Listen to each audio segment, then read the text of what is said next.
Isn't he Mexican? Colombian. He calls himself American. What is this? Anchor baby. And in this corner, it's the American Anchor Baby. Daddy's home. That's an offensive term. People find that hurtful. You mean it's not politically correct? Excuse me. I'll use the word anchor baby. You know, he's an anchor baby in Canada. Tell him we still rolling with Trump, too. Anchor baby, the whole thing sounds horrific. You're just making it sound like immigrants are these horrific, greedy people. Ustedes pueden aceptar mi negocio o aceptar las consecuencias. Plata o plomo. So you would be considered white, in my opinion. You the blackest one in this room. I think so. And what happened was his mama got pregnant on the other side of the border. And then a few hours before, just before it was time for him to pop out, she jumped across the border and let him fall on American soil. So he became the anchor baby. You don't call him the anchor baby for nothing. Amazing. We like this anchor baby, right?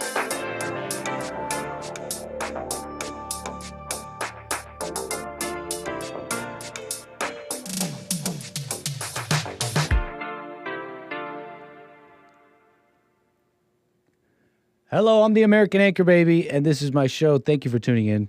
Much appreciated. I do appreciate it, folks. Tuning in on this very nice Monday. About to get going here after that fine Sunday, fine weekend. How's everybody? How'd you guys enjoy the shows today? It's a pleasure to have you here with me, the American Anchor Baby. Live Monday through Thursday at noon, if you're catching it now for the first time. And on Fridays, we have a special show. So if you missed it, if you're watching me today and you totally missed it, you're going to want to subscribe, like, hit the notification bell. Because this Friday, we'll be doing that all over again. Don't miss it. Thank you to everyone who joined us on that very smooth flight to Seattle, I think. No, we went to Portland. Keep Portland weird, they say. So we had a nice little flight. Going up all the way from LAX, landed this A320neo with babies still asleep on the plane. They were asleep. They did not wake up when we landed. It was fantastic. It was truly great, and that's why you want to like and subscribe and be on the little things. That way you don't miss it. Maybe you hate what I do. You still want to hit the notification bell. That way you can hate watch on Fridays. You're wondering, where is he? It's 12 o'clock. I want to rage. Around 4 Fridays. Sometimes we get down during the weekend. So appreciate everybody. Thank you to all people. All people. What's up, Lord Bibby? Charlie 𝒏𝒊𝒂𝒎. What's up, CSAL? How's everybody? Nada. I see you've been poo-pooing my Grindr to Tinder pipeline theory. I've seen some of your arguments. Plenty of fish came out before Grindr. Don't worry, I'm working on a dossier for you, Nada. Because this is the hill I die on. No, I'm joking. That's just a mess. Just messing around. This is for the viewers who've been watching my show. You got to be watching my show. For all the hot takes, you're missing it. Thank you, Beef It to Beef It. What's up, Monsieur Belly? Monsieur Belly. First time I've seen that name. Waving with a black hand. Is he doxing his race in the chat with the little waving emoji? I don't know. He put the emoji, not me. None of my business. Please, Nick, don't talk about makeup, says Nugget Man. And is Nick a Mexican or something, says Bobby Blanco. It's a riot in chat. You want to be there. So that is if you also want to be distracted. But hey, it's your prerogative. Yeah, Nit seems like a Portland type. I'm getting slander starting off Monday. My show's being slandered in the super chats. People pay money to slander me. And I don't know how to feel. I feel mixed feelings. I feel many things. I feel appreciation. I feel there's even a twinge of almost desperation. Like, should I debase myself even further? Will I make more money? How about this, Carver? Thank you for the super chat anyways. Carver says, yeah, Nit seems like a Portland type. Getting roasted, starting off Monday. Thank you, though.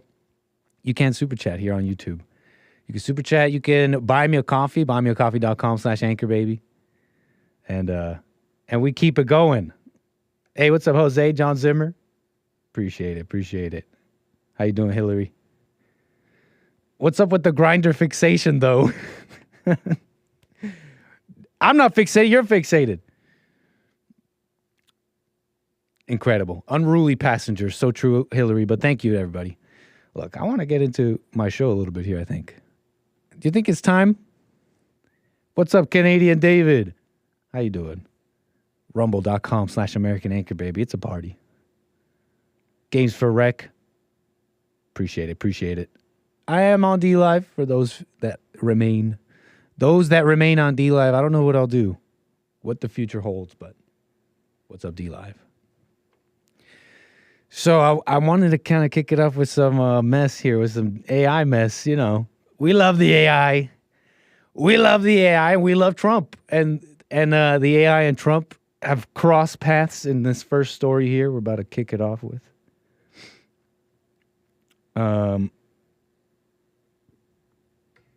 Yeah, I think it's time. So what was I telling you about? AI, look, check it out. AI versus the blacks. Look what's going on.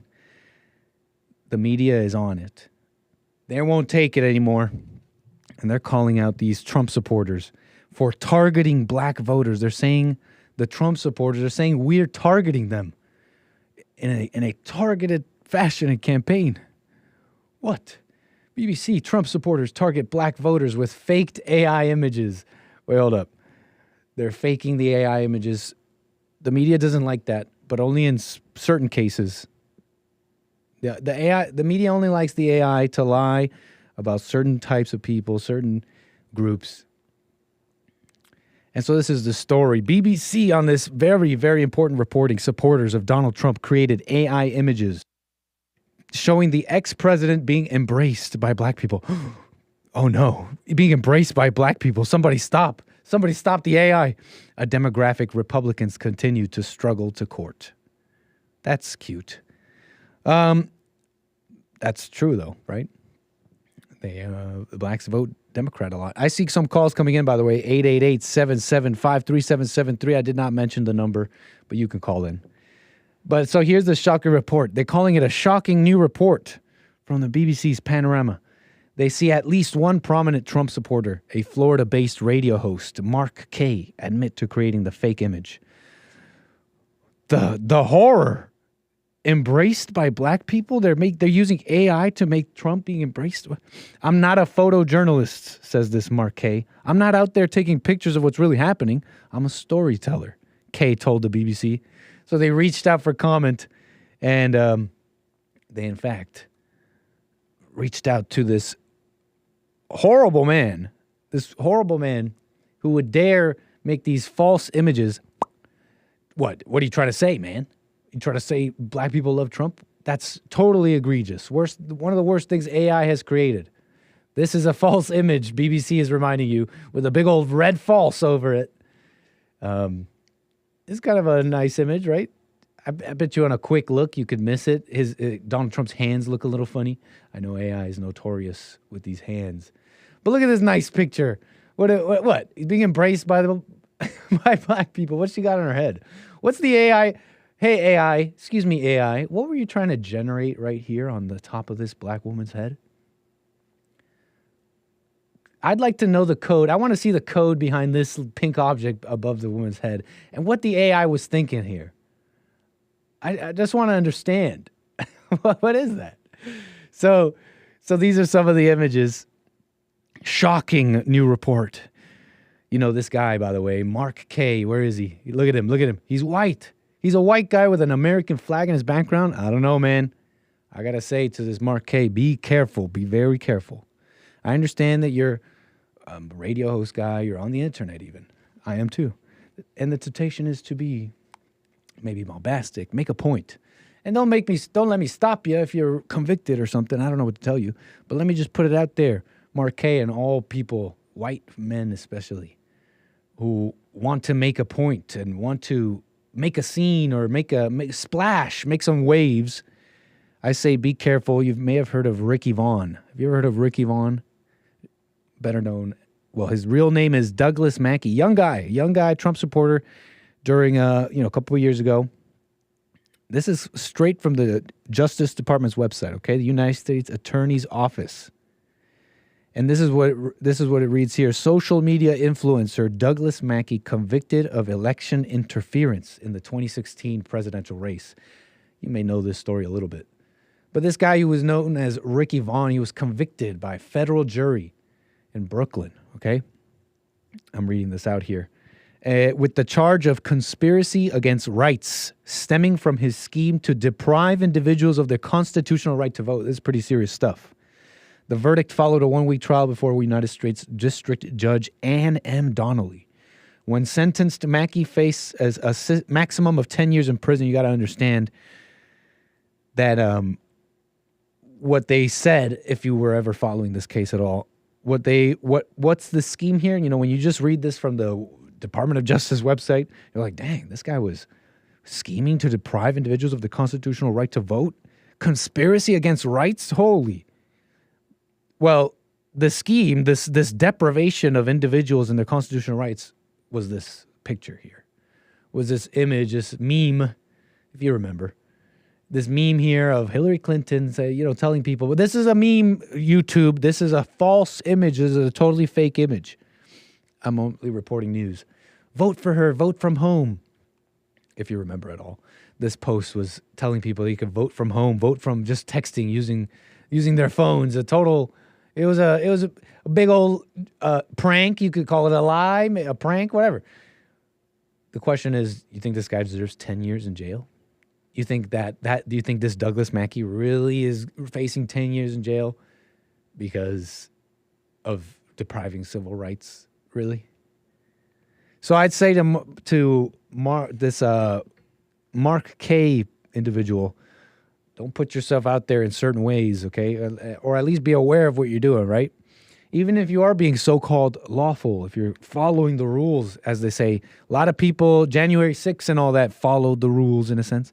I mean, many didn't. Those that went in and caused a ruckus, we don't want that, right? But this guy going around, this Mark K said, I'm not claiming these photos are accurate. I'm just saying, man, saying I'm not claiming is accurate might not work, okay? I don't know if you've been paying attention. Trump was president. The people picked him, and they're still going after him in incredible ways, and him and his family, using the law. And blacks don't really vote, right? The electorate is huge. It's white, hugely white, largely white. So all this pandering is annoying. And Republicans have never, when have Republicans ever done something like Jesse, like hardcore? And I mean like hardcore for the truth, like going into a black community and saying, hey, I'm that white racist Republican and I'm not your problem. You're blah, blah, blah. Has that ever happened? I would like to know from people who may be more aware of politics, have been paying attention for longer than I. Maybe I don't know what I'm talking about. 888-775-3773. Those on the air, appreciate it. Those on hold, appreciate it. Just a little patience. Shut it down, though. They're saying they're going to shut it down. You got to shut it down. You notice the Gemini Google AI, they only went after when, whoa, you can't, it was making false images of POCs. That's too far. They even said, if I remember correctly, I remember reporting that the statement from Gemini, at least someone from Google, was something akin to that.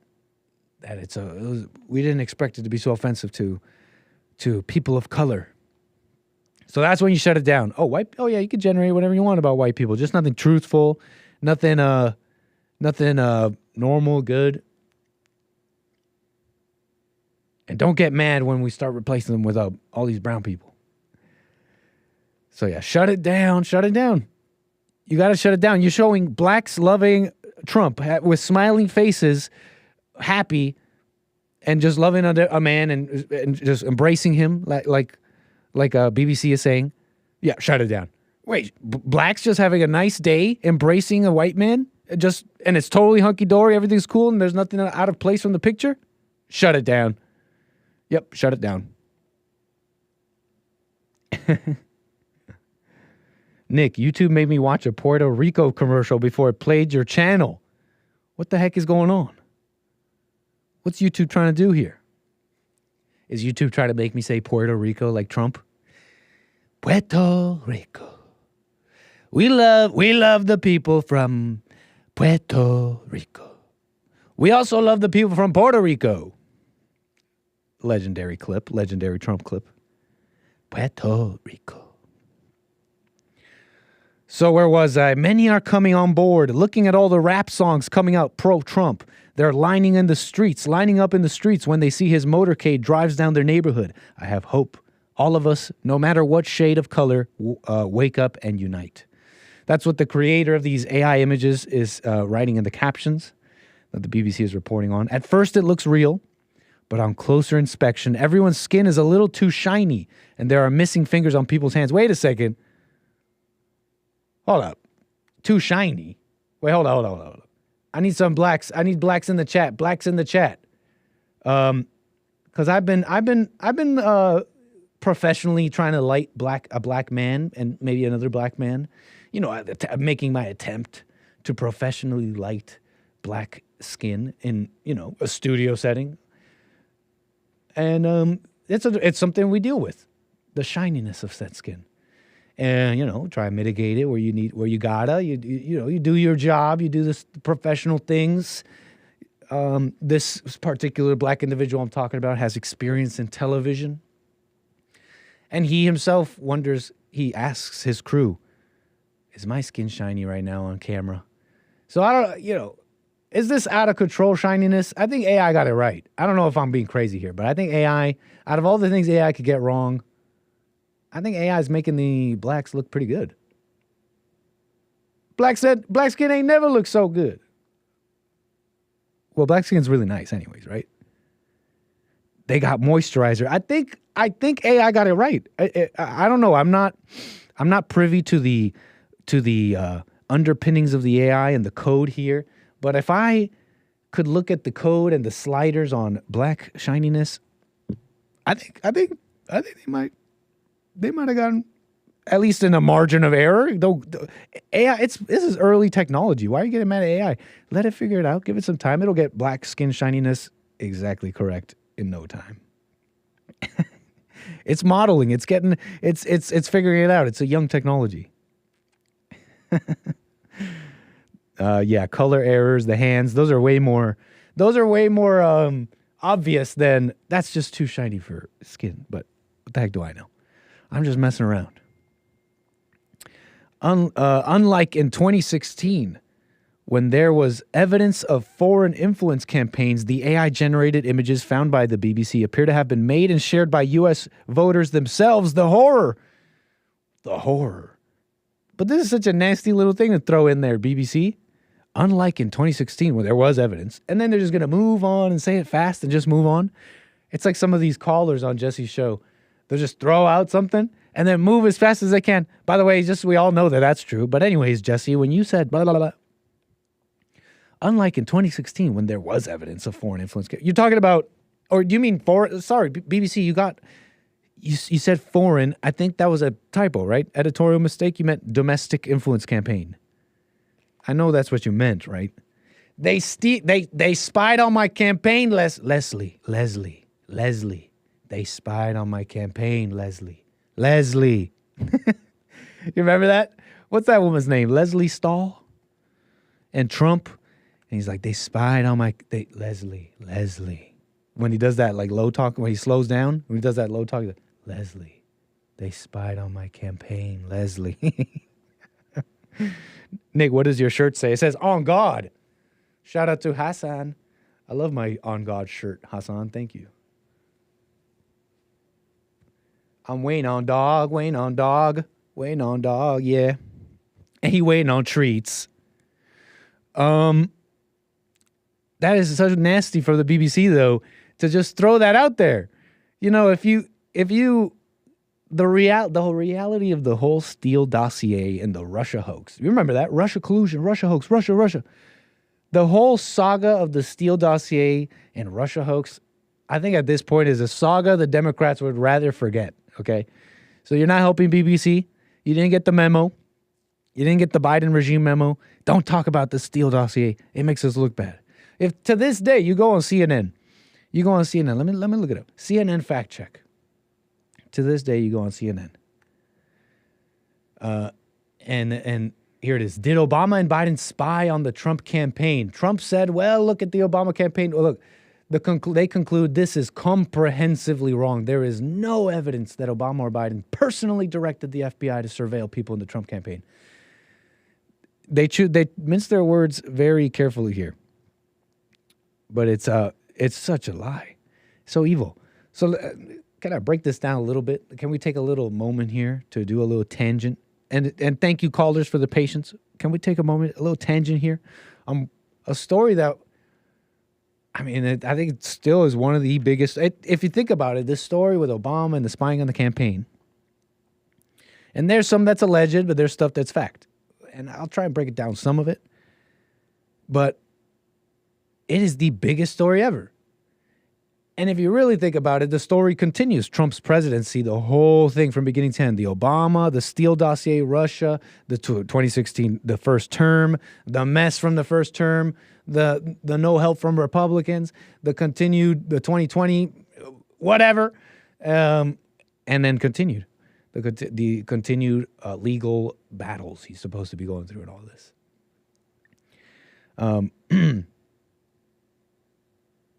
So it really is it's a huge story, and it continues if you really think about it.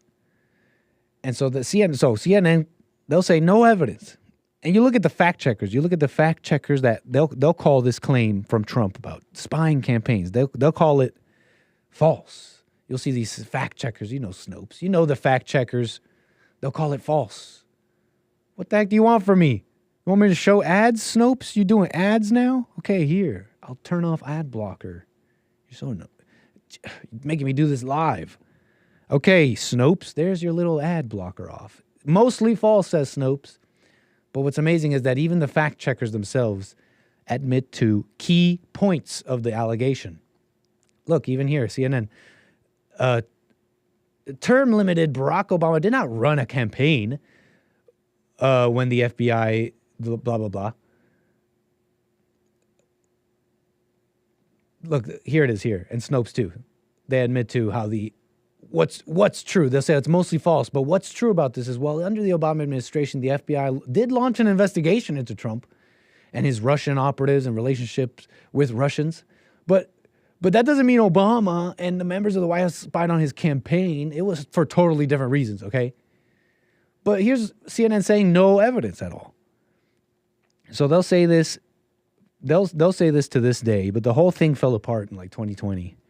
You remember Trump and Durham, he appointed a special counsel to investigate this whole thing. And it's not even Durham. You don't even need Durham's probe and all that to see the mess of all this, okay? But this all kind of came to a head. 2020 articles, declassified documents came out showing that FBI officials used a national security. This is all from The Hill, by the way.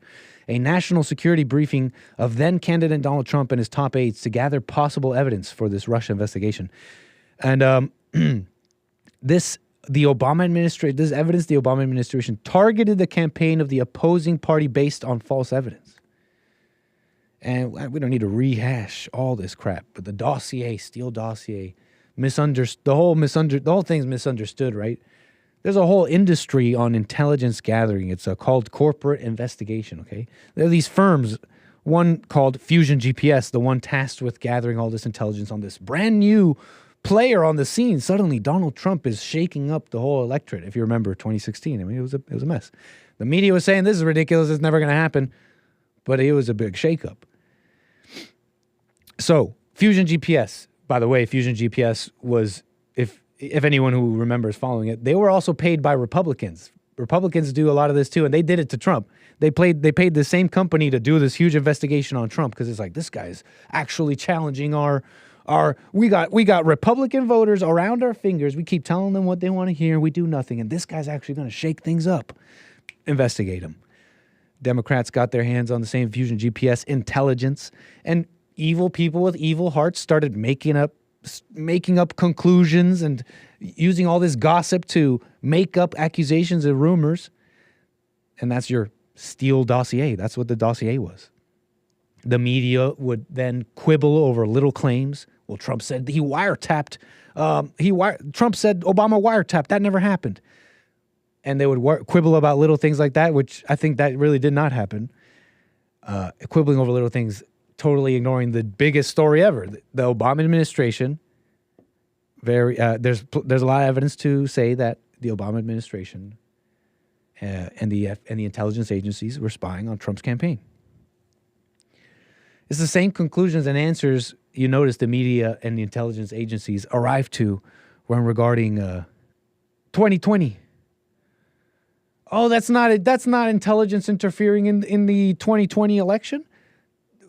Even though it came out that they told Twitter and all that, and Zuckerberg and Facebook, and they all admitted, yeah, the FBI told us to suppress this Hunter story. That's not interference, though. But Ricky Vaughn, and quite possibly the creators of these blacks embracing Trump lovingly, that might be election interference. Incredible stuff. Truly, truly incredible.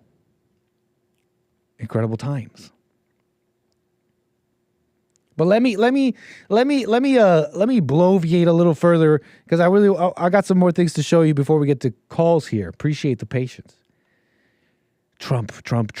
What else about this? That we tracked the person behind the account. You guys liking this segment so far? When I tried to question him on the AI-generated image, he blocked me. I did not find similarly manipulated images of Joe Biden with voters from a particular demographic, asks the writer of the BBC article on this AI-generated images of Trump and blacks. He's like, I don't see Biden. I don't see you using, where's the fairness? This person's basically asking, where's the equality? I don't see Biden. I don't see pictures of Biden. Sorry. Excuse me. I don't see pictures of Biden being embraced by blacks. Well, that's just not fair. I just don't find that quite fair. There is no evidence to suggest that the pictures were created or promoted by Trump's campaign. Trump has a long history of stoking racial tensions. Imagine this. Look at this nasty little part they add in. From his earliest days as a New York real estate developer, he's faced accusations of racist business practices, unfounded. Many blacks love Trump and say they love working for him. 1989, he took out a full-page newspaper ad calling for New York to reinstate the death penalty as 5 black and Latino teenagers were set to stand trial for beating and raping a white woman in Central Park. You probably know about this story a little bit. I'm not that familiar. The Central Park jogger case. But I know Trump got a lot of mess with that. And it's this big one-page ad saying, bring our cops back. There was even issues back then. And what's amazing is this article goes on and says about the Central Park case. I don't know why you got to bring that up, to throw that in there. Just say, by the way, you remember this racist thing he did? What racist thing? He put out a full-page ad asking for justice and law and order to come back. This nasty article says the 5 men were eventually exonerated. That's so dirty, BBC. Why are you acting so dirty? Vacated. It was vacated. When you look it up, the Central Park joggers, their Central Park, the 5, their case was vacated, not exonerated. And that's an important difference. And they're repeating the same. Reuters makes the same mistake. Daily Mail makes the same so-called mistake. No, the Central Park 5 were vacated. Okay, vacated. Not the same as exoneration, I've come to learn. Although it may result in similar outcomes. Someone getting out of a conviction, of jail or something. If, for example, if a court determines that someone's eligibility for a conviction that they're already convicted of, that their eligibility for that has changed, it can result in a vacation of that conviction. This can happen if, for example, evidence in a case is determined to be false later on. The distinction is important in law because just because you got your conviction vacated doesn't necessarily mean you didn't do it. It means you're back to being suspected or whatever they tried to convict you on, and the evidence they used to do that, it has to be vacated. It doesn't gel anymore because the facts changed or whatever. That doesn't necessarily mean you didn't do it. That would be exonerated. That would mean you were exonerated. And I don't know the details. This might feel like a little bit of a Hake Report rerun because he's done a great reporting on the Central Park 5. Check out the Hake Report. But he might be able to help me if I'm saying any lies about this. But that's why you still have a record, for example, if you get it vacated. winning the motion to vacate doesn't necessarily mean that, for example, the courts can't try you again and try to convict you because that first conviction is canceled as if it never existed, but then that doesn't mean your case is closed, right? So, little nasty, going after him, playing the racist game, dirty media as they do, and just throwing stuff in there. He spent years spreading the lie that Obama was ineligible to hold office. But anyways, that's AI. They're saying the AI can't be generating pictures of blacks smiling and embracing a white man. I'm just reporting the news. I'm telling you, that's not my fault. Blacks. Speaking of blacks and Trump, though, let's check on that N-word Biden. How's that enga Biden? How's my glizza Biden? You know, if you go on Twitter, twitter.com, I know it's called X, but if you go to twitter.com, it still works. You can still go to twitter.com, and it'll take you to Twitter. And so don't get mad at me, Elon Musk. And I apologize. You might see if you're watching the show, you might read some slurs and offensive language. I won't read it out. So look away if that bothers you. But we're on Twitter right now, and I'm searching up in the search bar a funny little phrase that gives you some pretty interesting results if you search up that N-word Biden. That N-word Biden is actually throwing. It's amazing. Throwing, as in like throwing, like losing.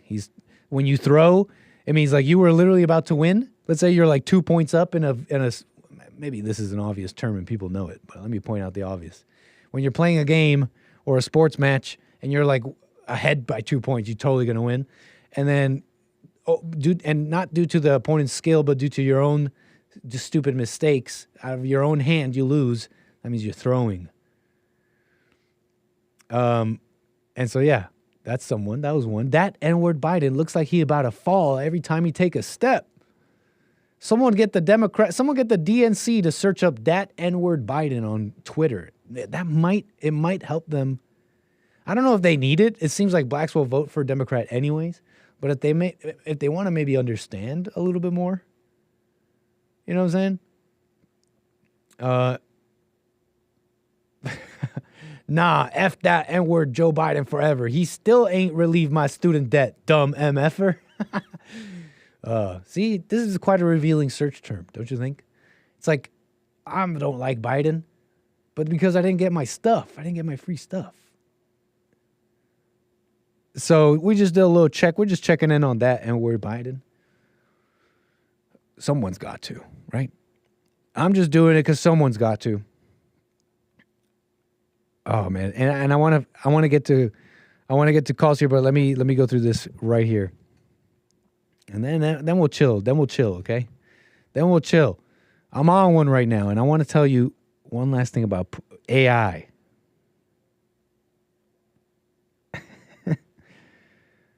Oh man, or should I move on? Should I take it? I want to tell you about Putin. They're saying Putin is poised to weaponize AI and create deep fake pornography with a cyber army in bid to tear down the democracies of the West. What a headline. It's credible. We're going to get into that. But I think I will take a call so we can break it up, slow down a little bit. Let's take a call and we'll get into more amazing things. You're going to love it. Putin, AI, deep fake pornography. You can't make it up. But right now I have Mark. I got Mark out of Los Angeles. Thank you for your call, Mark. You're on the air. Ken, thank you for taking my call. Just a tiny bit of constructive criticism. I love your show, but on Fridays, it's a loser, man. I can't make heads or tails out of what you're doing. Mm-hmm. I can't get a call in. You can do what you want. But no, thank you for the criticism. Go ahead. No, as a fan, I just think it's a waste. I mean, did you take any calls last Friday at all? You know what? I don't know if I did, and nobody called me this past Friday, actually, which is a little unusual. You called me? No. And again, it went to voicemail, subscriber wants you to leave your name, but nobody, and we'll call you back. Nobody ever called back, and I never got through. And I only saw one comment on the comment section. It could be. Maybe there were more. But. It could be. It could very well be that something was wrong. I was wondering why there was no. I don't think I got a single call that Friday. This past Friday. Yeah, you got to just change the format and make it like it is now. Big calls, Hey, I appreciate the criticism, man. No problem. What is it that you don't like about it? Is it because you couldn't get? You couldn't. Well, not just the calls that, couldn't. but I mean, you're flying a plane around. What is that supposed to mean? I mean, are you Nothing. taking airplane pilot lessons? We say again. Say again. Are you taking flight, airplane pilot lessons? No. I don't know if people really want me to do that. But that being said, that doesn't make me not a real pilot. I'm just putting that out there. We don't have to talk about that. You may disagree, and you'd be fair. No, That'd be a fair disagreement because I don't have anything like a pilot's license. But some people say I'm a real pilot. That's a sort of joke for some of my viewers. Okay, well that's fine. Yeah. All right, now Mark does not like the Friday show. I do like the criticism. I appreciate that. The Friday show is a little different. I'm trying to make that one better, so I appreciate the criticism. I don't know if I'm ending it anytime soon, though. That's okay. Whatever you want to do. Thank you, sir. I'll keep trying to call. The other thing, did you happen to hear me on Hake this morning? A little bit.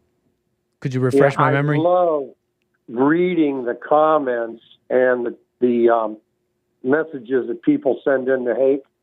And, I mean, I'm ticking off all the right people. And that's what I'd love to hear. When they say things like, limit him to 10 minutes, yeah, right, you're going to take away my free speech because you're some commie, white hater probably who wants to censor me. I mean, those kind of calls, messages, whatever you want to call it, I'd live for it. I mean, if I'm ticking those people off, I'm doing something right. But, go on. Yeah, go on. Describe what you mean. Yeah, you said you live for it? Well, I do. I mean, when I speak the truth, and that brings the devil out in some of these listeners, then I've accomplished what I wanted to do. And what did you want to do? What was it that you were trying to accomplish? Get my point across. I wanted to get these truths out that the media is either ignoring or that the people just need to know. That you're ticking them off is evidence that you've accomplished that. I do. I believe that. Now, the subject today was the funeral for interesting the girl down in Georgia that was murdered by the illegal. Mm-hmm. And I simply said to Hake, when the whites get together to mourn one of their victims who was the victim of third world migrant criminals, they don't riot and tear the city down. Contrast that to the Floyd problem. In 2020, they burned a lot of the cities down because of what the cop did. It wasn't even murder, but the cop was not given a fair trial. But that's another issue. My point is the way the different races react to one of their own people in their community being either murdered or, I don't think Floyd was murdered, but the Lakin girl was murdered. Mm-hmm. And that brought all these people out to mourn her at her funeral. And I just simply told Hake that look at the contrast and how the people react. Right, I remember that part of the call. You saw it as totally different. The races react differently, huh? And so one riot, the other ones do what? They just cry? Well, they were there peacefully mourning a victim of migrant crime. So the blacks riot and the others, or the whites or whoever else, they cry. They just cry then. Well, I don't know if they were crying. They mourn. I imagine they mourn and hold hands and mourn. Right, and they don't do violence. You don't see anger. But on the other side, I was going to say, you don't see anger or violence from the white mourners. But on the other side, you say there's no anger. I cut you off. My bad. No, that's okay. It was like the death of George Floyd was their excuse to go after Whitey, to kill the cops, to burn cities down. Nothing like that has ever happened that I know of on the other side. And this false equivocation of the January 6ers to the Antifa/Black Lives Matter riots of 2020, again, is an unfair equivocation. The January 6ers were protesting legally their right to protest what they felt was a rigged election. What the people in Antifa Black Lives Matter did was just riot for the sake of rioting, attacking whites for the fun of it, and the cops. What did either group accomplish? Well, I think the January 6th people were trying to show that the election was rigged, and they went to jail and are still in jail. Which we don't know anything about that. But go ahead. Well, no, there's actually now, just came out today, or over the weekend maybe, that a court is looking into the fact that many of the January 6ers that are still in jail 3 years later were over-sentenced. And hopefully we'll get justice for those men and women. Those guys that are January 6ers, a lot of them are cops, firemen. Right on, Mark. Good people. Well, I wanted to let you finish what you were saying about January 6th. I let you go on quite a bit here. I wanted to let you finish what you were saying about January 6th because I have a couple of things to ask you. Can I get in there? Sure. Let me get in there because I want to ask you about. You said the racists react differently. They don't. These people came together. They mourned as opposed to the rioting of blacks and Black Lives Matter, George Floyd. But what did they accomplish? What was the conclusions of either side? What are they doing? What are the mourning patriots doing, and what are these Black Lives Matter people? Has either side accomplished anything? In your I mean, I hate to say this, but the bad guys got a life sentence on Derek Chauvin. So you could call that a victory for Satan's people. Right. Okay. Secondly, they've actually defunded police in many of our cities because of the incident in Minneapolis with George Floyd. And just the general sense of black privilege, which permeates the country today, has never been as ugly as it is today. So both sides, so really the black side is more effective. Well, it seemed to be. I mean, if you look at the victims, That's so. Don't you find that interesting? It seems like to me. This is how maybe you don't see it like this, but this is how it looks like to me. Although to you, it seems like one side is angry and they're out there rioting, and the other side is like just mourning and they're on the side of good. I see them as exactly the same, and the only reason let me explain. They're exactly the same. What's sad is that the only reason this black side is more effective is because they're both operating with the exact same tools, but only one side is willing to actually go all the way with them. Do you see what I'm saying? They're both using the tools of emotions and anger, but the Republicans and the people on Laken Riley, is that her name, Laken Riley? I think so. Laken Riley side, that side, they're using the exact same weapons, emotions. They're using the exact same weapons as the other side, but the other side is more willing to go hardcore with it. They're willing to yell and riot in the streets. The same people out there for Laken Riley, they too want to riot and do all that in the streets. Where do you see that? Because it's deep within. It's within anger. No, that's your thought, but there's no evidence of that. That's fair. That's fine. Maybe I don't know that, but if they have anger, then it is. If they have anger, they're the exact same. If they have anger, they do want to riot. I may not know their hearts individually. Sorry, we're talking over each other, Mark. Go ahead.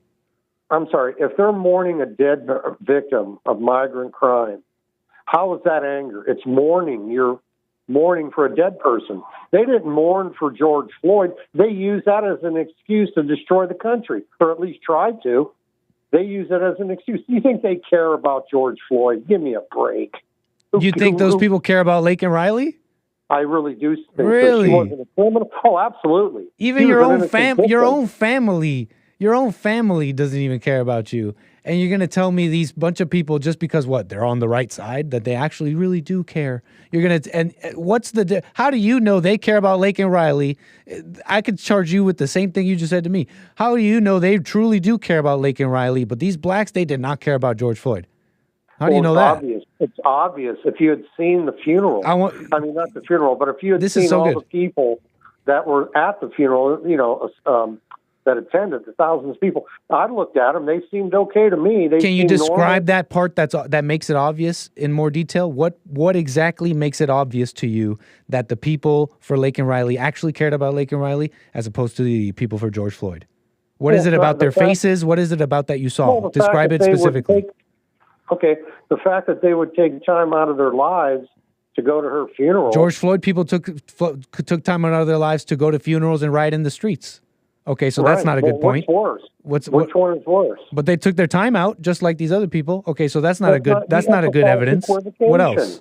They have a right to go to a funeral, just like the January 6ers had a right to protest I call, not you, what I call a rigged election. They have a First Amendment right, and so do the mourners for the Riley girl. So but then you don't have a right to attack then let's use your logic. Well, then let's just use your logic then. Using just that evidence alone, how willing a person is willing to use, put their time aside. How can you tell me that the people who put their time aside for George Floyd did not care about him? Well, I mean, okay, if they're honoring a man who was a criminal by looting and by but remember, the metric here is simply we're still dealing with just your first point, and the metric here in this case is simply how willing you are to give up your time. Aren't those people just as willing to give up their time to go out and either riot or whatever for Floyd? No, if you're going to go to Floyd's funeral and mourn him peacefully, no problem. All right, we disagree on that point. Next, give me another piece of evidence. Give me another piece of evidence for the difference for people that in your mind, you see that people that were there for Laken Riley truly care for her as opposed to the people of George Floyd. Can you give me another piece of evidence that tells you that? Well, first of all, the fact that there was no violence, there was no police. I don't even know if the cops were there at the funeral. I mean, because I didn't see any, but there probably were some police. But the fact is, how many police were killed by the BLM riots? How many people?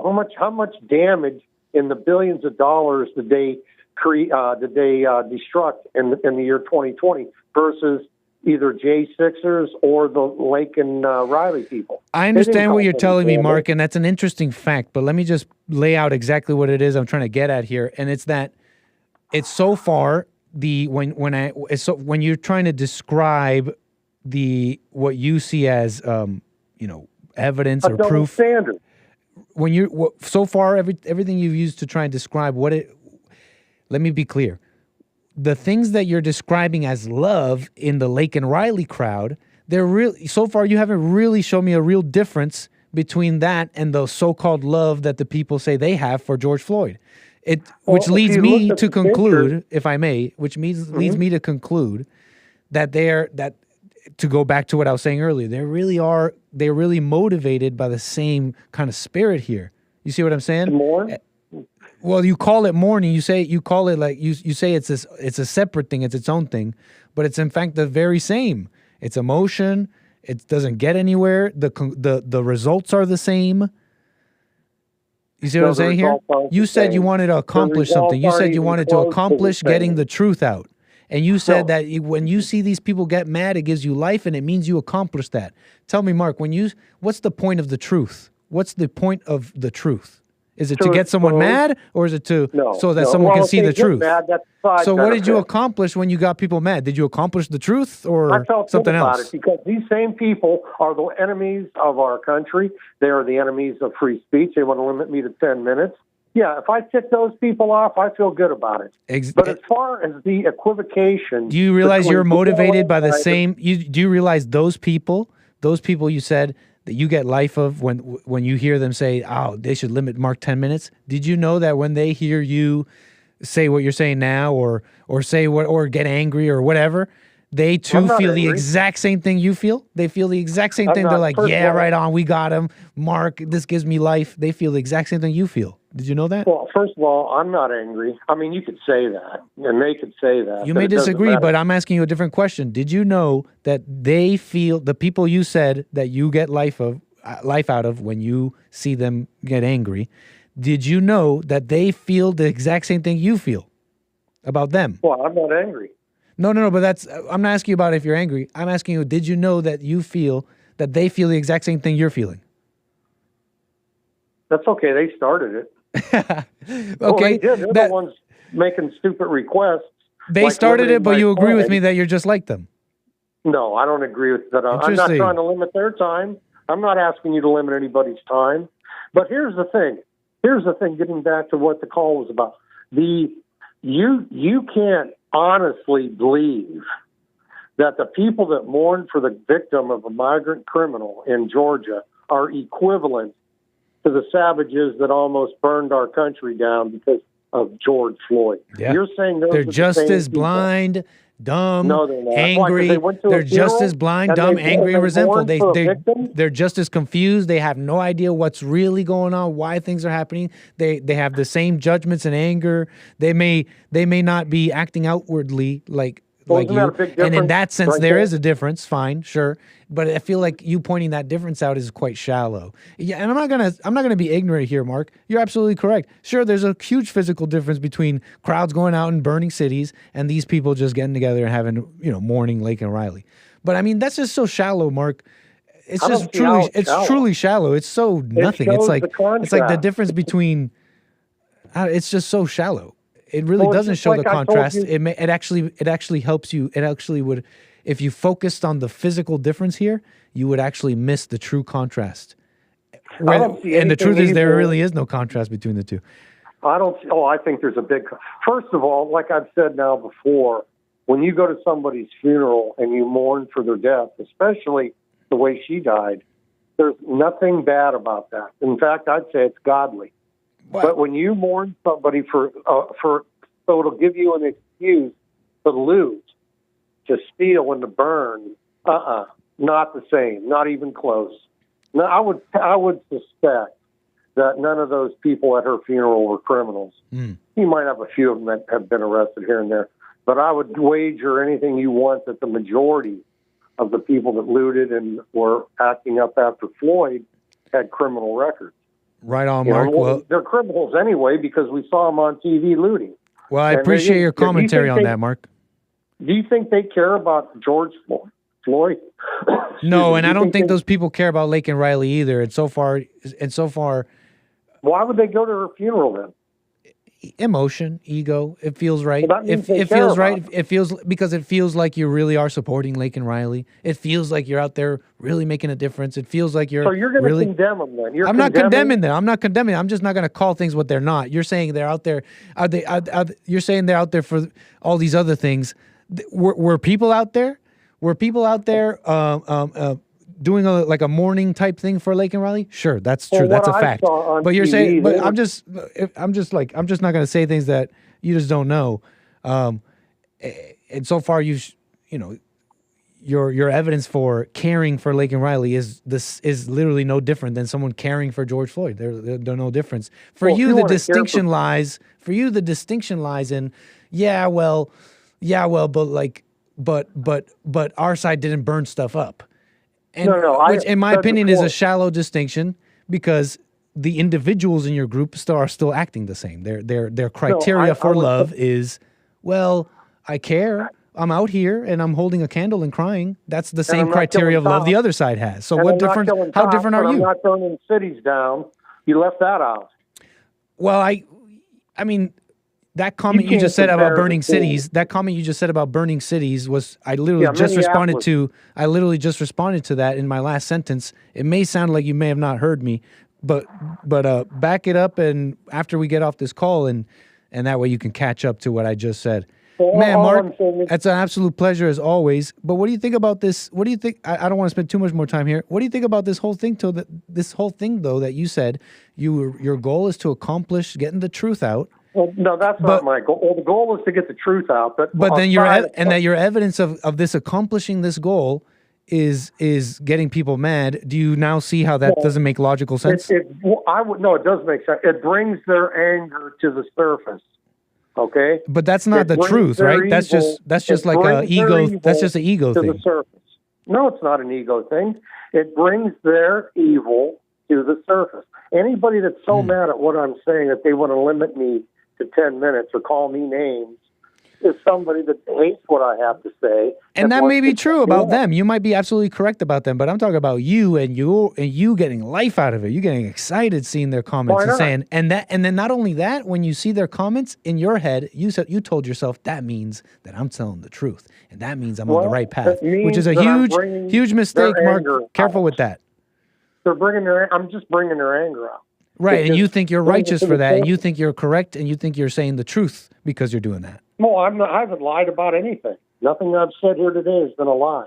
I've been totally 100% truthful. I think that's true. I think you've been quite factual, Mark. Hey, Mark, as always, thank you, man. Can we, I'm going to let you go now, sir. Call me again. Thank you. Will do. Thank you. Right on. Bye. Sorry, guys. 888-775-3773. Thanks for the patience. Thanks for the patience. I hope you enjoyed that. I hope it wasn't too long. It wasn't too whatever. 888-775-3773. I'm about to get back to calls here. Just please, a little bit more patience calls. After this Putin AI thing, we're going to rock calls back to back to back and have a grand old time here, okay? But you're going to want to hear this. You're going to love this. It's hilarious. Putin. We got big reports coming in. How Putin is poised to weaponize AI, creating deep fake pornography with his cyber army in bid to tear down the democracies of the West. What a headline. Deranged. How could Putin do it? Someone get AI out of his hands. What will Google do? Can Google save us from the AI-created deep fake pornography? Whatever will we do? This is major news here. Deranged Putin could use AI-generated deepfake pornography to disrupt and tear down Western democracies. The Sun is not mincing any words here. That's that is a pretty big thing we might be facing. It's no small matter, no. No small matter. Okay? We're talking about tearing down Western democracy with AI-generated deepfake pornography. The downfall of Western democracies? Really? Pornography is going to be the downfall of it all? Who'da thunk it? You're sounding like a bunch of right-wing conspiracy nut jobs. Who's working at the Sun? Someone needs to do an audit of right-wing conspiracy nut jobs at the Sun, because you're sounding like a bunch of right-wing conspiracy nut jobs. Oh, degeneracy. Oh, men are into pornography and they don't even know that they're like animals, enslaved to their sin, thinking they're free, thinking I'm so free. You sounding like a nut job, the Sun. Nina Jankowicz, former executive director of the U.S. Homeland Security Department's Disinformation Task Force, so you know you could trust her. She told the Sun that she is really worried about the risk of AI in Russia's hands. Somebody do something. The AI expert thinks the sick fake porn is definitely part of Russia's sexualized playbook. I don't know if she's peddling in more of this P-tape conspiracy where they would say, oh, Russia hoax, Trump was involved, and just wait for these tapes to come out showing Trump doing nasty stuff. Sexualized playbook. Scary. The sick people with AI. Somebody stop Russia. The sick people are the Western media, okay, who honestly believe this Russia hoax and the P-tapes without any evidence. And they just went with gossip and threw it out there. That's who's nasty and sick in the head. So this Nina Jankowicz going on here in the article, she even said some of the Russian cyber criminals are producing the pervasive pictures, are acting on Putin's direct orders. It's a direct order. I said Hillary Clinton blue waffle. That's a direct order. I said generate Hillary Clinton.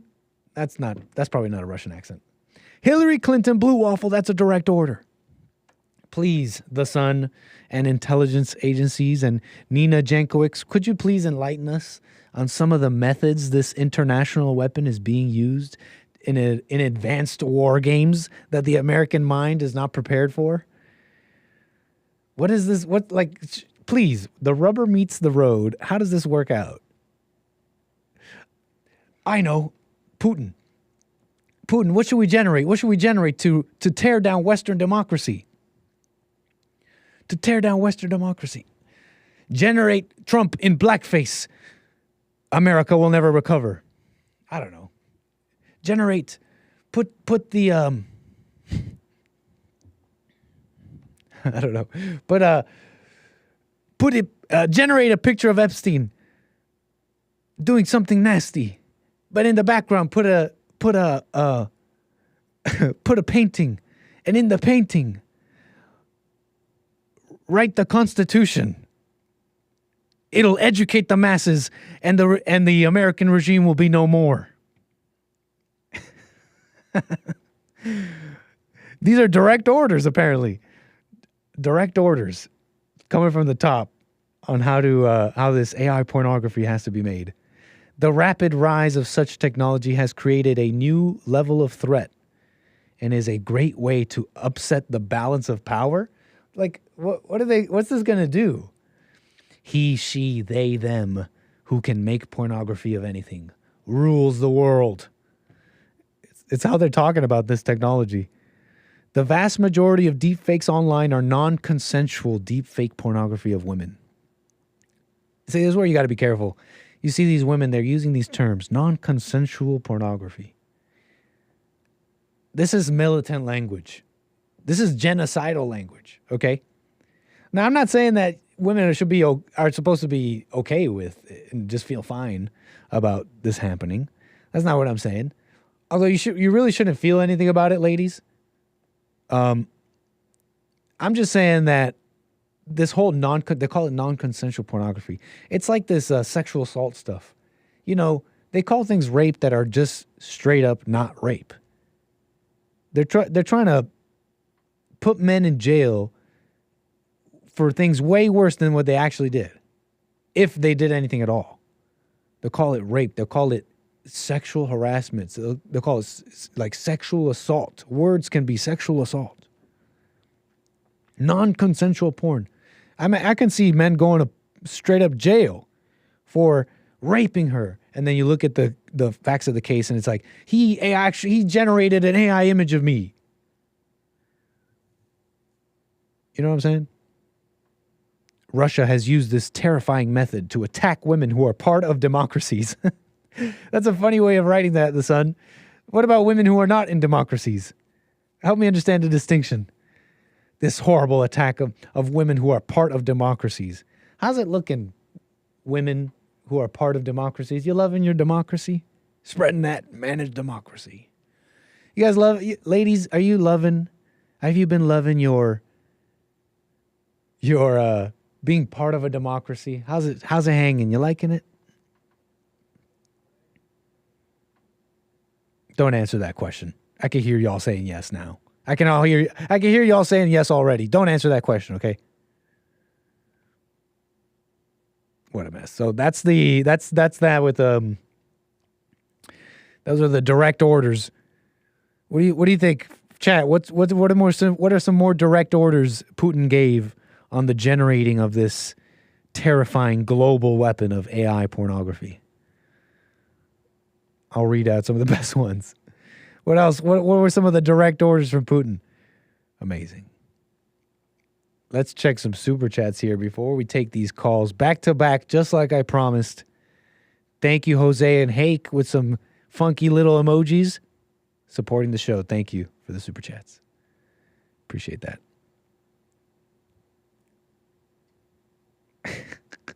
Let me see what chat is saying. Okay. What a mess. Anyways, hope you're enjoying the show so far. Let's get to some of these calls. Like I promised, let's get to Frank, California. You're on the air. Appreciate your call. Yeah, hi. Hey, what's up, Nick? How you doing? All is well. Yeah, I mean, like with that AI stuff, it's pretty crazy. But I had a couple topics, man. Like, I appreciate your show. But like for instance, speak freely about whatever you like. Go ahead. Yeah. My buddy, my cousin, he I'm just getting to the brunt of it. He had a change of heart where it was like he had like 6 abortions. You said your buddy? Yeah, well, my cousin. Okay, go on. Like we had like really deep. That's why I was like, when we were right into it, but like we had a talk today, and I was like, so he had like a change of heart, and I was like, yeah, it's good that God said that. Like he got a woman pregnant 6 times, or maybe 6 different women pregnant. Well, like a couple other women pregnant 6 times. But gotcha. Now he didn't get an abortion; they got abortions, and maybe with his at his request. Yeah, it always is kind of the woman's say, you know. But he's been feeling like he was saying stuff like I'm evil, and I was like, man, you're not evil. I think it's just the woman's spirit that is kind of consuming you and saying that, kind of gaslighting you into thinking that you're evil. Huh? Because he's also because he's my family, he's my cousin. Totally. We also had like family problems where it's like his brothers, he has two brothers that has been his wives have turned him against him. We had a really deep talk tonight, and I'm like, dude, it's always the woman that is kind of evil, and they kind of try to turn men against men. It is always that. But, like, I'm not trying to be like that, but I'm just like, man, I've been realizing that because, like, okay, like, I've had, like, 4 buddies that are married, and it's always, I would say that women don't like to see men happy. And when they're happy with their buddies, they try to pull it away and try to cause chaos. Yes. Yeah, and I mean, it might be like an evil kind of spirit, but I mean, like, we kind of feed into that, too. When we were talking today, what I was saying, because, like, I sent him the silent prayer the other night, and he actually did it.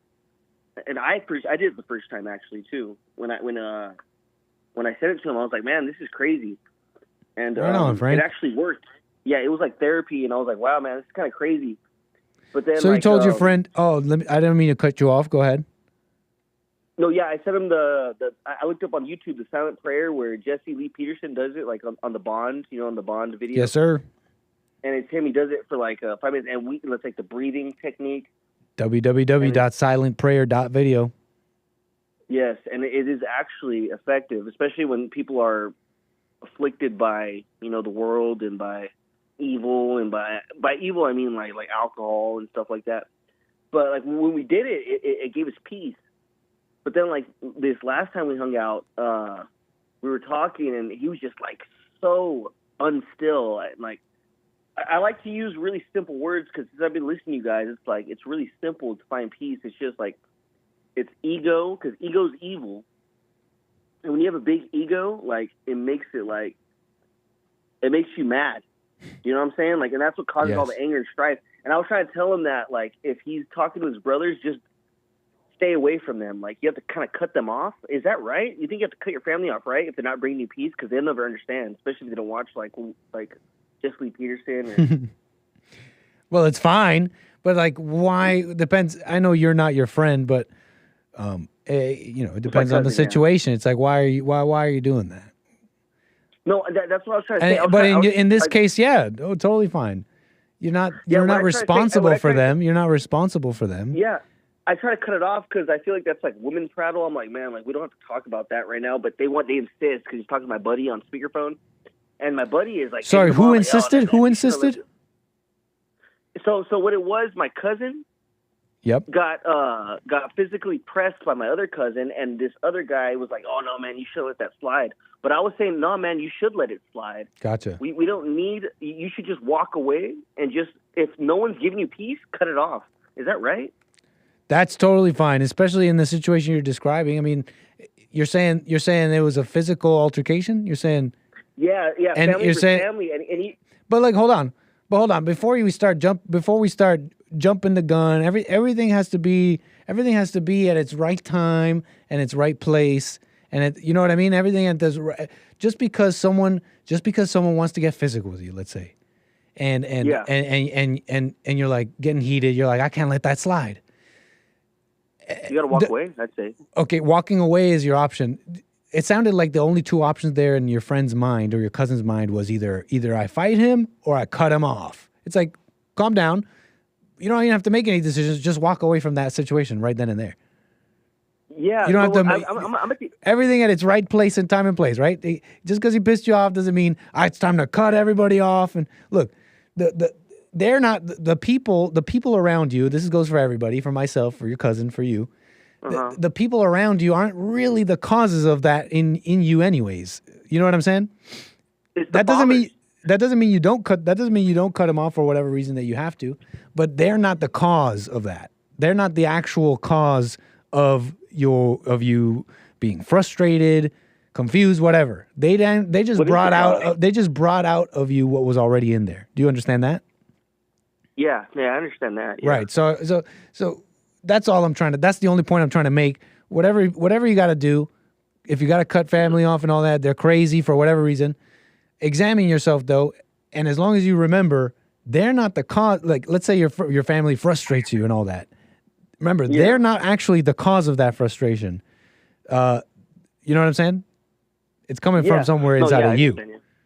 So cutting people off, whether you have to or not, won't fix you. You see what I'm saying? I just want to make that distinction clear. Do you have to confront, or do you have to just cut off the... Forgive. You got to forgive, man. You got to forgive. You can't change people. Think about this. When you say confront, what do you mean? When you say confront, what do you mean? So when you say forgive them, do you have to go up to them and like say, I forgive you? Because I feel like that would make them even more mad, especially if they don't know peace. Here's what I'll say about that. Well, you forgive people that you resent, right? Yeah. And so if you have to do that, so be it. But yes, you go up to someone and you say it to them. That way you face them, so it's real. So you could deal with courage and all that. But that's usually just like like the really serious one where usually you truly resent your parents. Most of the time, all these little things that happen in your relationships in the rest of your life, like your cousin and your cousin wondering, should I let that slide or not? That doesn't mean he has to go up to that person now and say, you know what, I forgive you. I was going to punch you, but I let it slide. Man, 'cause you're about my age. You're about my age, man, and like you moved out, you do your thing, you're successful. Yeah. But like me, like just today, like for instance, just 30 minutes ago, I was in my room just enjoying some YouTube shorts, and like my mom says, "Guess what? You're talking to yourself in there," and I was like, "What?"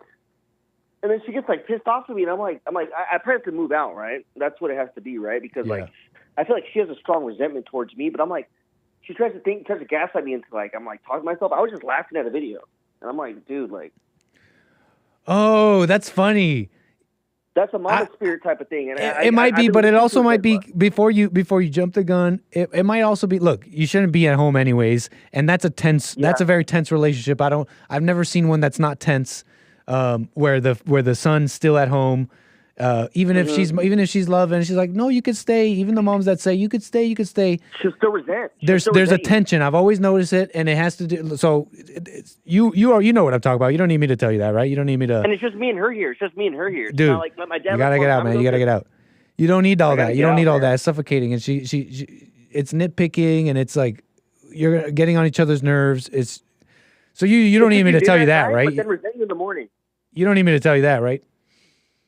No, you got to go from there. But that being said, laughing at a video out loud, I think that might be like a younger thing.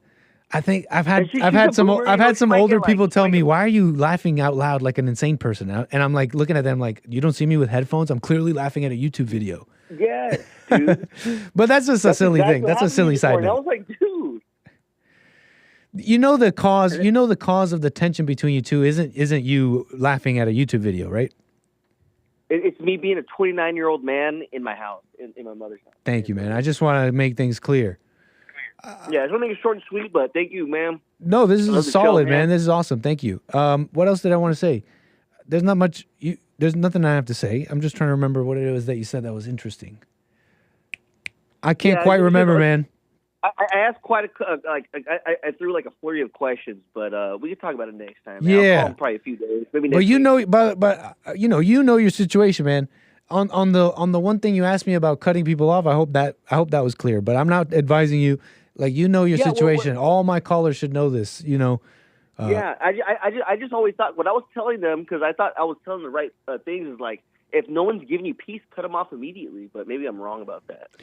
Again.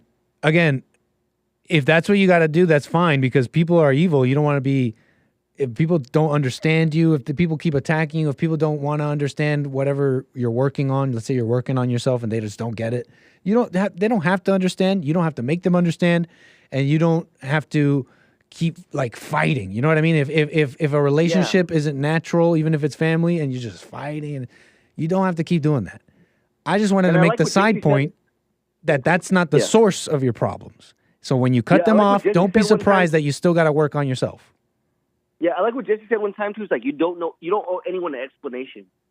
Right, and that's what I notice people do with their families. They keep trying to explain. It's like, no, they just don't get it yet. They don't have to get your journey. They don't have to get what you're going through.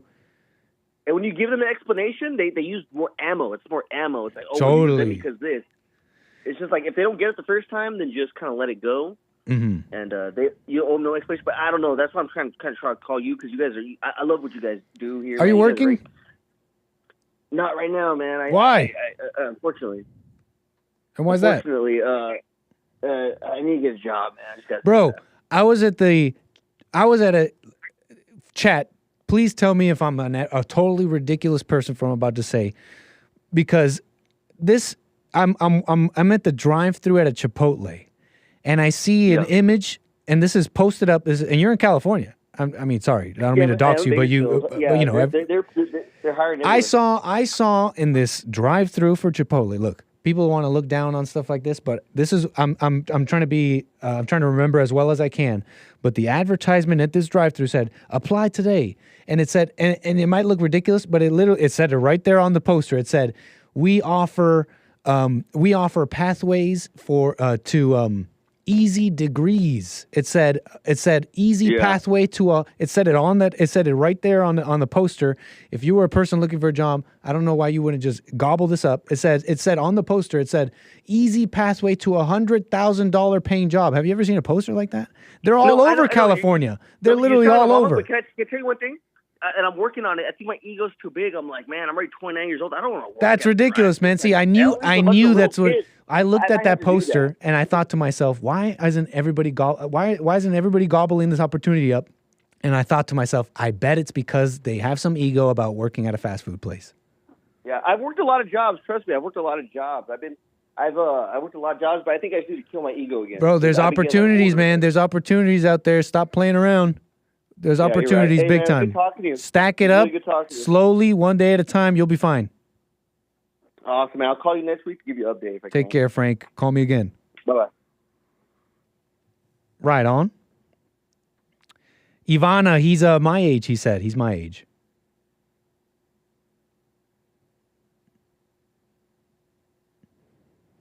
Yes, Nick, you're ridiculous for going through the Chipotle drive-thru. Chipotle has a drive-thru? Yeah, there's one Chipotle with a drive-thru, but you got to order beforehand. It's a digital drive-thru, so you order beforehand, and then you could drive-thru pick it up. You can't just go through the drive-thru and be like, hey, I want this and that. It's for digital pickups only, okay? Get it right. Don't just be going in there going like, hey, can I get a... You need an app. Grow up.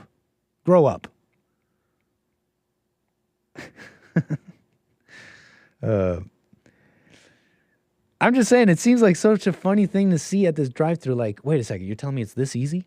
Because there's probably so many young listeners out there like, what do I do? I don't have a career. And you're probably maybe even a little older now, like maybe kind of like Frank. What do I do? And you might not even think that a little Chipotle job could get you on a pathway to some savings, some actual. Like, imagine this: if you don't have kids and you don't have a debt, it's only up from here. You'll be laughing. You know how much these companies are clamoring for an actual good worker? I go to the Chipotle down the street. I go to the Panda. I go to literally any store around here. It's attitude, it's slow, it's everything. You will be an asset if you're just not late. You show up, you will be an absolute asset. You'll be manager in no time. You know how many of these, you're in California, you see these Mexicans running these McDonald's. You will be the master of McDonald's, the master of Chipotle in no time. If you just have a good attitude, show up every day, and don't friggin' mouth off. These people were ready to mouth off at me at this Chipotle. You'll be, and it literally said it right there on this poster. I don't know if they're lying, but it says easy pathway to $100,000 paying job. Folks, fellas, boys, it's time to stack it up. It's time to stack it up and become competent in your lives. You could do it. Come on, man, no job. You could do it. I get it. It's 100K isn't like amazing either, but it's pretty darn good for Chipotle. Like, you're saying 100K new low income standard. I actually don't know what you mean by that, John Zimmer. So I rescind my previous comment on it being low, but make it happen, folks. You can make it happen. You can do it. let's move on here. Back-to-back calls, just like I promised. Let's get to Terry. We got Terry out of Oregon. Thank you for your call. You're on the air. Hi, how's it going? What's up, Terry? All is well. Mark's called in, and I just had to say something. Mark got you. Mark got Terry calling. All right, go ahead. He got me calling. He got me going off. He just, got Terry having to pray and examine herself. I'm joking. Go ahead. You all give him so much counseling every week. Like, it should be clipped back to back every day, every time he calls. Clip it, turn it into a playlist. It would guaranteed be like hours and hours of watching. I mean, today he was like 40 minutes on Hague, and it's just like it didn't get anywhere. So anyway, but I wanted to comment about the difference between what happened with like the George Floyd protest, riot, and then the memorial that he's speaking about, because I felt like a whole lot of context is missing. Go ahead. I don't know if you all remember what happened before George Floyd was killed. If you could give us some insight. This is actually good. Thank you. I don't know if anyone remembers that all locked down in our houses. Oh, yeah. How could I forget? And people were insane. And then they see a police officer. They get this like snuff film released to the masses, and all these people who've been locked in their homes. A lot of them have lost their jobs. They're full of anxiety. They're crazy. There was a context for why that stuff exploded all over the country. We forget that. Like, we forget that people were not in their right minds when that was going off. So they were a lot more apt to, be uncivil, I think, just in terms of their demonstrations. The other thing, too, it's just like...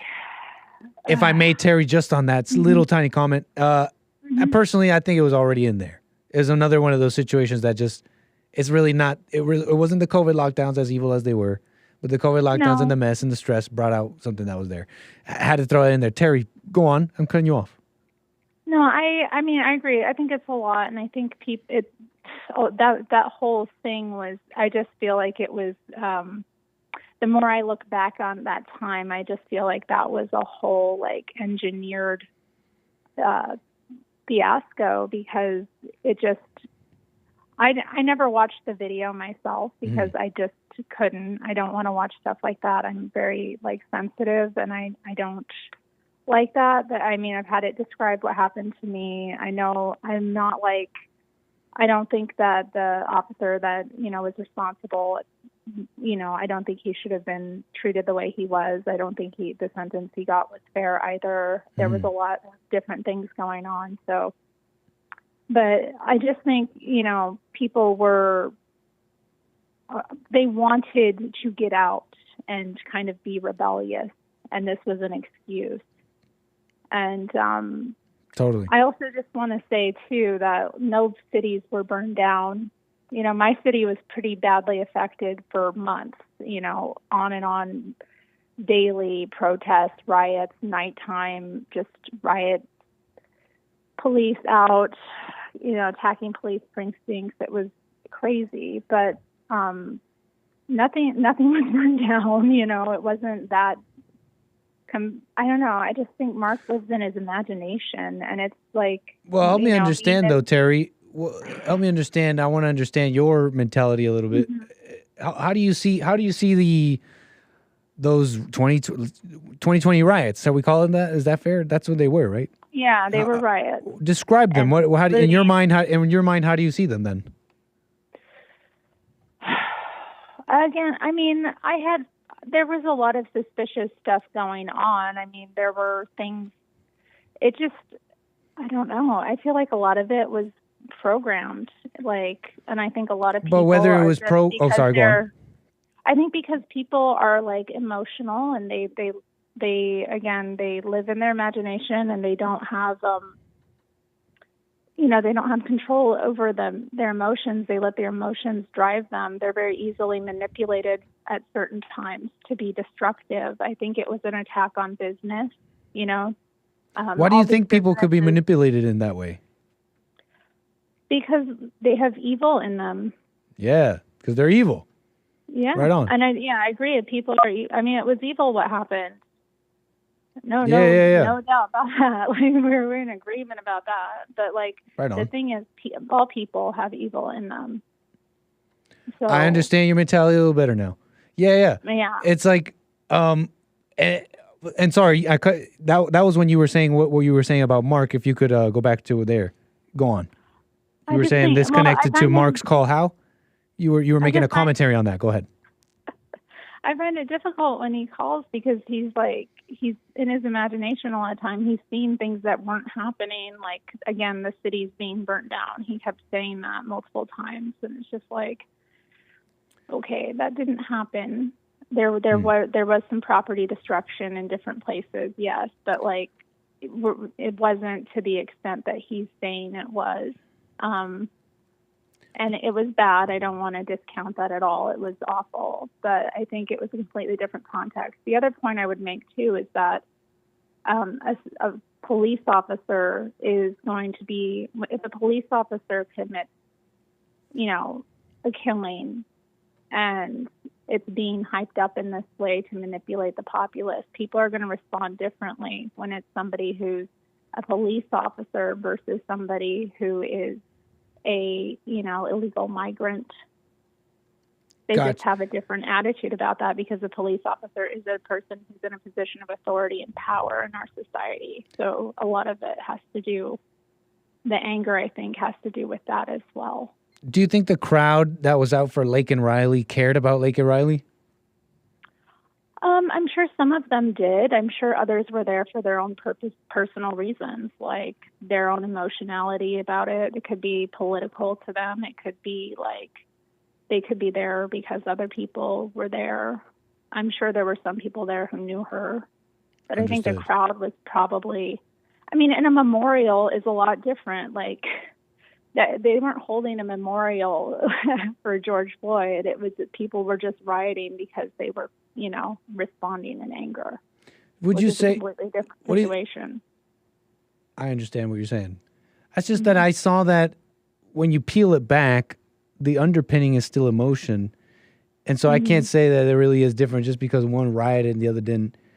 When you peel it back, if anything, the people who rioted, because the people who were there for Laken Riley have the same criteria.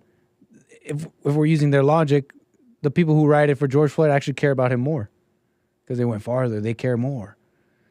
And so that's kind of what I was trying to, that was the point I was trying to make about our criteria for love and all that. Fascinating, Terry. Anything else you want to say before we move the wheels here? Oh, man. I don't know. Great show today. Hilarious stuff. Thank you. Calls. Right on. Yeah. Oh, I do have one thing I want to say. Yeah. Go ahead.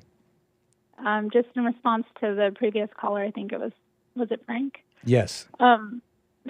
Get a job. Yeah. There's no reason, if anybody wants a job, if everybody wants a job, they should have a job. There's no reason to not be working. There's so many jobs. Right on, Frank. If you're living at home, you don't have to pay any bills. Like, get a job. Come on. He's working on stuff. He's going to make it happen. He's going to call me back and he's going to let me know. All right. We're praying for him. Okay. Have right a good on. day. Take care, Bye. Terry. Take care, Terry. That's our Frank, Terry. Just messing around. What shall we do? Oh, I promised back-to-back calls. Let's keep it going. Keith out of Illinois. Thank you, sir. You're on the air. Hey, Nick, how are you, buddy? All is well, Keith. Hey, is this your first time calling my show? Yeah. That's what I was. Nice. I've been taking your calls forever, man, so it's a pleasure. Appreciate that. Yeah. I had to call in, and I've been meaning to do it, but it seems like the time, and, I have more time in the morning. Totally. Doing Hague show than I doing it in the afternoon. Well, thank you, man. Go ahead. Oh, yeah, it's a pleasure, man. It's a pleasure. I'm glad that, I can call in and talk. I just want to talk about, I guess it was, y'all were talking about earlier about the George Floyd riots, and he was talking about how when this young white lady, was murdered, and he was saying how the conservative or the people, was more reserved. They're not violent and they're not rioting, And Well, it would definitely do them harm to riot and protest loudly, because the liberal media and the Democrats and Joe Biden them would probably put somebody with a swastika in the crowd, a flag. You know how the liberal media do that. They'll put somebody with a Nazi flag or a KKK flag and make sure. I mean, don't nobody even know who this person is. I guarantee they're nothing but fed. I guarantee. I've seen similar accusations. I can't say I don't, and I haven't seen any reporting revealing that. But that is an interesting thing you're saying, and I've thought the very same thing.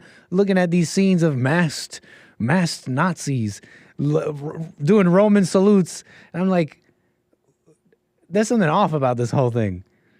Yeah, because right now we live in a society where those people are too afraid, to show up and do anything, because the crowd, us conservatives are nonviolent people. We don't associate with those people.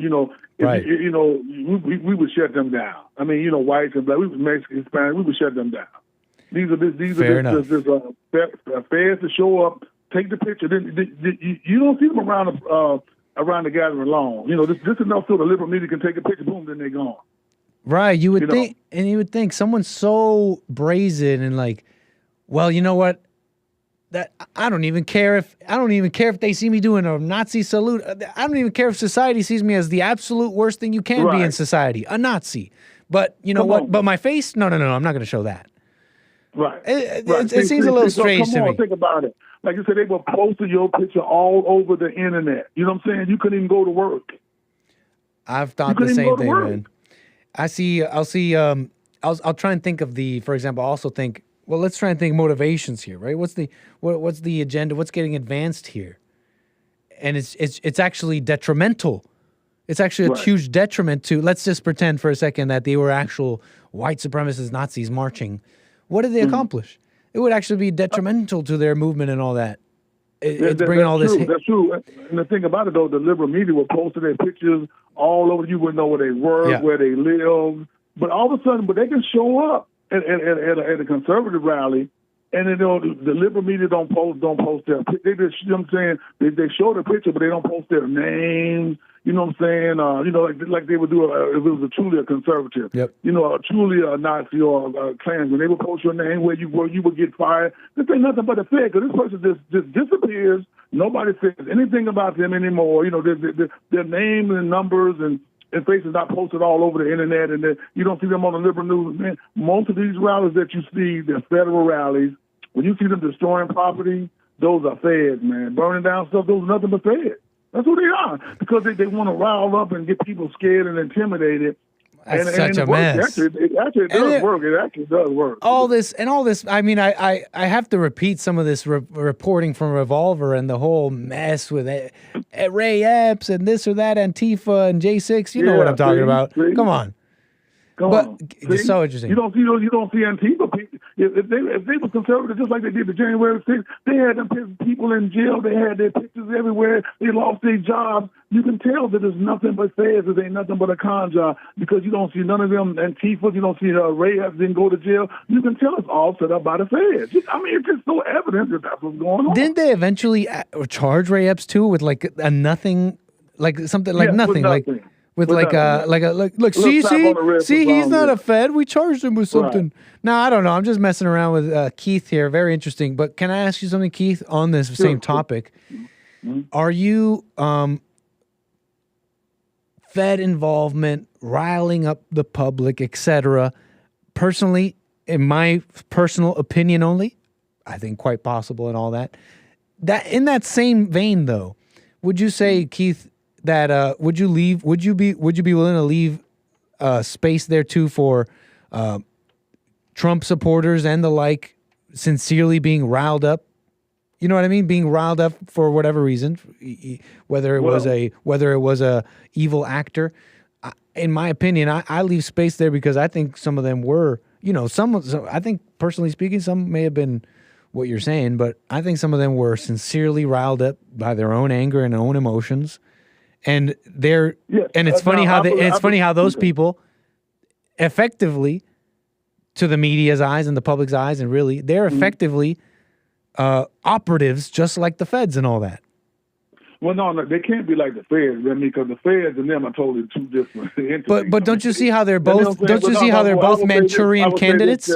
Right. I would say this. Ready to spring into action. Should you just rile them up the wrong way? Right.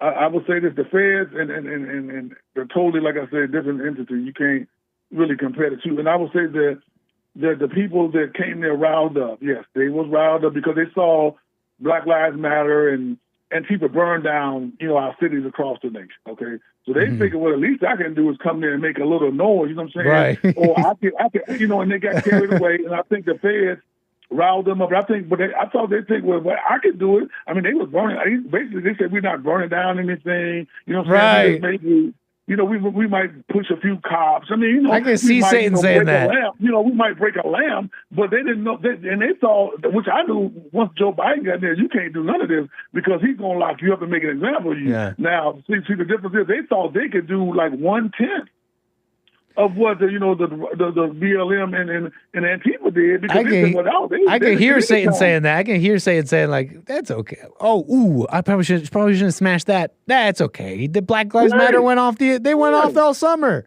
You'll be okay. Right. So you think it's right? You think I can knock over a lamp? You know what I'm saying? I can push a cop. I mean, you know what I mean? And then after that, she got murdered. The guy killed her. And nothing happened to him. See, if it would have been vice versa, that guy would have been plastered all over the news. He wouldn't have went to prison. You know what I'm saying? He wouldn't have went to prison and if it had been a conservative guy, supposedly conservative, police officer that shot a BLM riot. Just like they did. What's his name with George Floyd? If he'd been a conservative cop and shot a black BLM rider that was attacking the Capitol, he'd have got 100,000 years in prison. Yeah. Wow. Interesting, Keith. Yeah, I got it. What do you think about that, though? It's kind of a tongue-in-cheek, but the more I think about it, the more it makes sense. The people who were not feds and operatives or whatever at J6, and they were just regular Trump supporters, but were sincerely riled up by their emotions. They're fed. They're like Manchurian candidate operatives too. Well, but they're working for a different agent. They're working for a different intelligence agency. This one's called Hell. I wouldn't say that. I wasn't there, but I wouldn't say that. I feel like Ashley Babbitt, and I feel like a lot of those people are just regular Americans. Most of them, mostly all of them, were just regular Americans. Totally. That saw BLM burn down the city. That saw what this country was going through. Saw the transformation and got angry. And they thought that they could do at least 10% of what BLM did because they feel like BLM didn't get punished. So they think, well, we're going to smash a window, push a cop, push a cop or something. I feel like I don't feel like they were Manchurian candidate kind of people. No, just spiritually speaking. I mean, just spiritually speaking. I feel like that's what they saw. But I knew better to know that not what Joe Biden did. You can't, and that's why people are scared now to even protest. We've always been scared to protest as conservatives, right?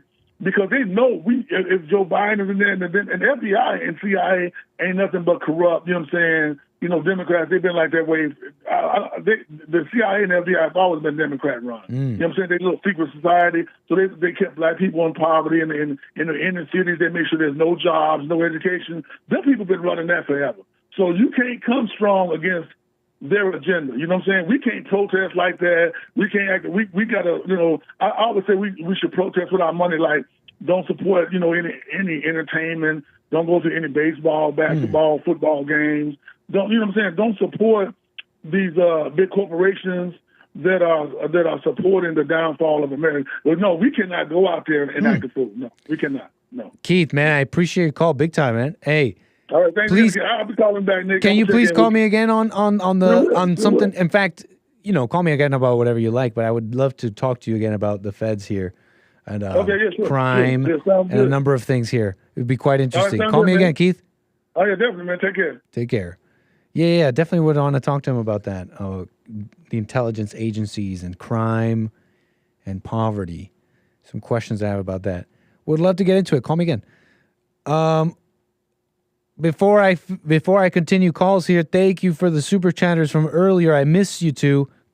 Carver kicked it off at the beginning with and it seems like a Portland type. And I miss Mr. Pink coming in soon after him with a super chat saying, can we get a shout out to the Trump-based Supreme Court?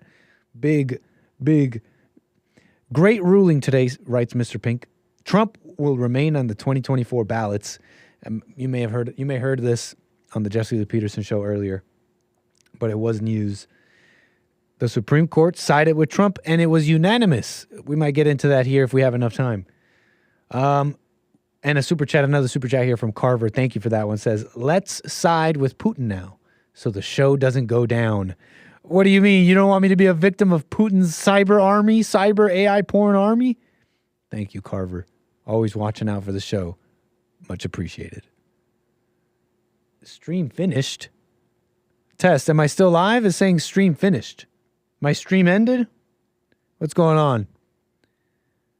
Folks, am I still live? It's saying stream finished. Stream done.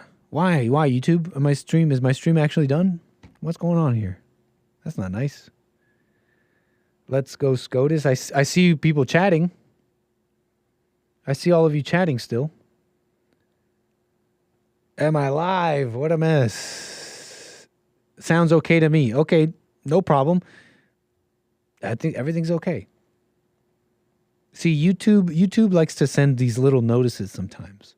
It'll say stream ended, and it looked really serious. It popped up on my screen. It said stream ended. It looked really serious. But it looks like we're okay. Thank you to the super chatters. I think Hake is continuing the super chats here. Hold up. I'm refreshing, but I don't see it. It's not Hake. My bad. It's not Hake with the super chat. It's Joel Friday TV. Did you watch his episode today? Joel Friday TV with a super chat. He writes, what does Nick think about skincare and makeup use? Man, Joel, you were making me crack up with what you were saying about skincare. What's up with women that are way into skincare and their skin looks like crap? You were making me crack up. Watch Joel Friday TV. Great episode. Women wear makeup because men fall in love with what they see. And women and men lie because women fall in love with what they hear. Something I heard once. But yeah, great episode. Thank you for the super chat, Joel. Skincare. I don't know about y'all, but this immaculate complexion is thanks to natural grease, bacon fat, Cheetos, hot, extra hot Cheetos dust. I shower, I'm clean. But just so you know, that's my skincare routine.